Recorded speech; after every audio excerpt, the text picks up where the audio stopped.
What is up, guys? Welcome back to the channel. So today we are gonna finally work on lifting the front of the tractor. Finally, I don't know why I procrastinate so much with doing these little things. I already have the back lifted. Why not get the front lifted? And it looks like I'm matching with the tracker basically right here. Purple. See the theme? But anyway, we are gonna start by removing the wheels, getting off our struts, and yeah. Looks like the airbox. No, it might be fine. So we're gonna remove the struts and stuff and finally lift it. Get this lift going. And after that, we're gonna have to source out our tires. Been looking around. I might hit some junkyards and see what they have to offer. Because I'm not trying to spend a lot on these, but I do want something aggressive, and I know it's gonna be there. So slowly, I'm starting to fall in love with this thing. I mean, I really love the tracker as it is. But slowly I'm starting to fall in love with like fixing it up and making it look like something cool. Now, today I was thinking to myself, I was like, man, it would be cool to have my back seats back in to make it like for other people to sit in and enjoy. But I really want to outdo myself and make something cool and custom. Like here is the, mid gate. Now it's not the best looking thing out there, but for me, it's cool because it's the first time I've ever done something like this. So I'm just proud of myself for accomplishing something like that, especially someone who's never fabricated anything in their life. I thought it was cool. I'm going to try by making some panels here, make this sit upright by itself, and kind of have the function of the avalanche, because that's actually the goal. I don't know how I'm going to do it, and I don't know how expensive it's going to be, but we will get it done. And I still have all those lights to put in, and they're just chilling in there, so with some extra parts of God knows what. But let's get started, and let's get these wheels off.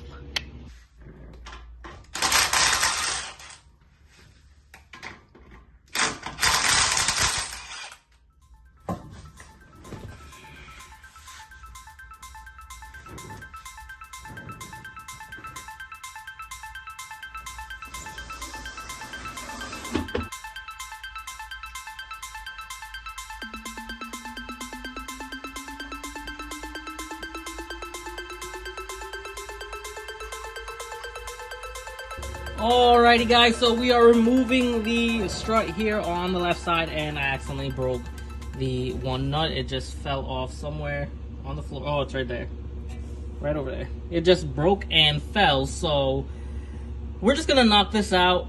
I've watched videos on how to remove this, how they remove it, and I'm gonna try something a little bit different than what they did, because a lot of them remove the tie rod end to drop the knuckle to get the spring out. I'm going to try to see if I can avoid that. Maybe, just maybe, when I remove this strut tower, when I remove the strut, maybe I can have enough room to press down, drop the spring, and, pop it all back into how it's supposed to be. So let us see if I can get it that way. But, yeah, this sucks that I broke that, so I got to get some new ones. But it's expected.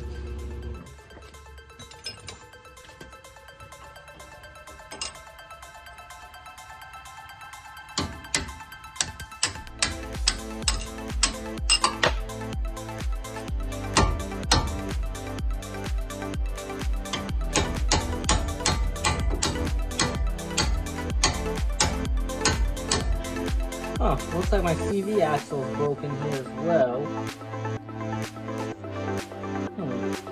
Alright, here's what it is.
I know, that's it. I'm gonna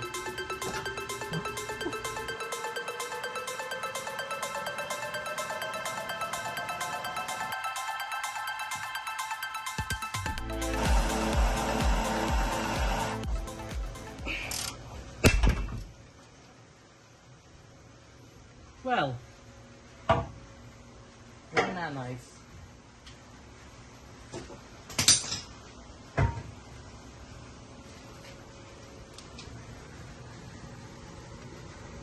Ah.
This has got to be the worst way of getting one of these things out. This is the only way I could get it because, one, I didn't know how to release the axle. For some reason, the cap in the front don't want to come off, and nothing wants to budge from there. And this axle's broken, so it does need to be replaced, so I should know how to do it. I'm going to have to see if I find any videos on how to do that. So right now we're trying to get off this one here in this end, which is the most awkwardest spot ever, and hopefully the spring doesn't lose its compression and make me get stuck here.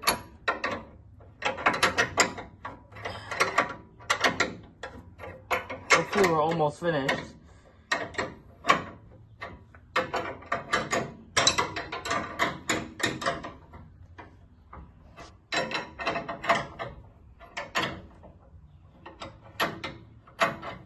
Out of this entire 4x4 job, this was the hardest part to do. The front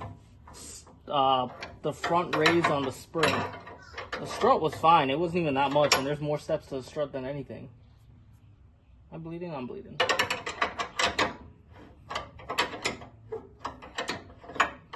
So we are here on the passenger side working on getting this lift kit in. We got the driver's side already situated. Obviously, I need to tighten up a few things, but on this side, I decided to try a different approach.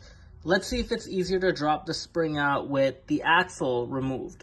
So I got the cover off, everything. And there's a little clip here that I noticed that has to be removed. But this clip is a little special. It has a hole for one of the snap ring pliers to go into, but the other side lacks a hole. And I have no idea how they got this on. It looks like it's never been removed from factory, and it looks like it might have been a rare factory defect or something, because it's extremely weird that they made it like this. And of course, on my vehicle, as you can see, one hole's right there, and it's missing the hole on the other side. And no, the snap ring's not broken, it's just somewhat defective. So what do you know? Of course, with me, whatever, this is all gonna be little memorable stuff that happens, but yeah, it's defective, so we're gonna have to figure out a way around this. Maybe I don't have to remove the axle, but I'm gonna also check the other side to make sure that it's not just this side. Plus, I don't know when this happened. There's a dent here, and the door rubs against this and causes the fender to dent in a little bit more. So I'm gonna, either the door dropped or something's wrong here, but this was never like this before, and I don't know what happened. But I'm gonna probably remove the door and see, maybe it dropped down or the fender somehow got misaligned. I don't know, but we're gonna figure that out eventually. But I just want to make sure that I get this kit in and finally get my wheels on and have it looking lifted, and then we can focus on getting the wheels and tires and focus on the aesthetics after. So let's get it. Alrighty guys, so I hope you enjoyed this episode of lifting the front of the tracker. As you can see, spacers there, the lift kit's on the strut. It's about 2 inches higher. The next step into this process is getting brand new tires. Well, I don't want to get brand new, probably something used. Tires, if I can find some decent rims. with the tires for a good price, then we'll do that as well. We're gonna get this to have a mean looking stand. So finally, after that is all done, then we can move on wiring up everything in the bay, making it look pretty, and taking this off-road. A lot of you guys may be wondering, what are we doing with the midgate and the inside? I know for a fact I'm probably not going to get this done to pretty it up and make it look good by New Year's. So what I'm going to do is get the midgate to stabilize on its own and get it to situate on its own. I'm going to do that this year. And we're just going to go straight on off-roading somewhere before this year is over. That's what I want to do. If not, we can go off-roading the beginning of next year. But for the beginning of next year, I want to change up things with the channel. And one of my biggest projects that I'm trying to do this coming year, 2022, is a drift car. I'm actually trying to build a drift car or buy a nice car and learn how to drift. But in this channel, you know, I like to get older vehicles and just build and learn. So building a drift car is something that I've always wanted to do. I've always wanted to learn how to drift. So that's something coming up for 2022 you all can look forward to. Other than that, right now, let's stick on this off-roading and enjoy our time doing that. So I hope each and every one of y'all enjoyed these episodes. If you did, please make sure you hit the like button on this video, because it does help boost the channel up into the algorithm and allows me to get exposure to other people so they can enjoy my builds too. Also, if you're not a subscriber, please consider subscribing and also turn your post notifications on so you don't miss anything, because I make new videos every single day. And leave your comments in the comment section below, because I love hearing from each and every single one of y'all and I love responding back. So I'll see y'all for the next one. Peace.